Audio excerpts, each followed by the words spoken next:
Guys, so tomorrow pala is the actual birthday ng anak ko, which is August 15. So, may ano ako dito, may binili ako para sa mga classmates niya. Candies, mga toys like ganito, at saka yung mga snacks na ganito. Tapos, tomorrow din, may dadalhin din akong cupcakes sa school niya to celebrate his birthday there. So, ayan guys. Tapos ito ay ilalagay ko to dito sa plastic bag na to. Or ano, kasi 20 sila sa isang classroom.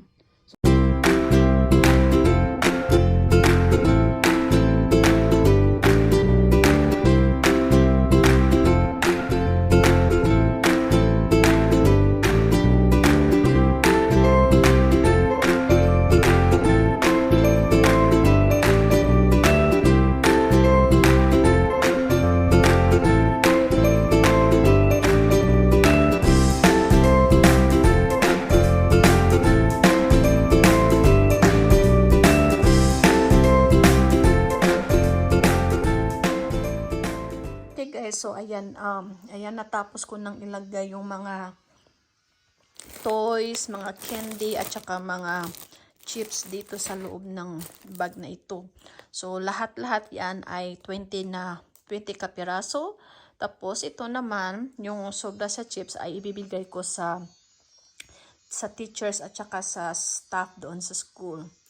Tapos, may in-order din nga akong cupcake sa mga bata. 24 kapiraso at saka bukas bibili din ako ng Krispy Kreme donuts para sa mga teachers and staff. So ayan guys, ganito lang magpa-birthday yung mga American kids dito sa Amerika. Magdadala lang ng cupcakes sa school at saka yan, bag treats sa mga bata. Pero depende din yan sa inyo guys, pwede ding wala, pwede ding may dala or something like that. Pero ako kasi, every year, last year, ito din yung ginawa ko last year sa birthday ng anak ko. Nagdala ako ng cupcakes at saka nagbigay ako ng mga treats sa mga bata. Like, may mga candy sa loob, may mga chicheria at saka toys. So, ayan lang guys. Thanks for watching. Bye-bye!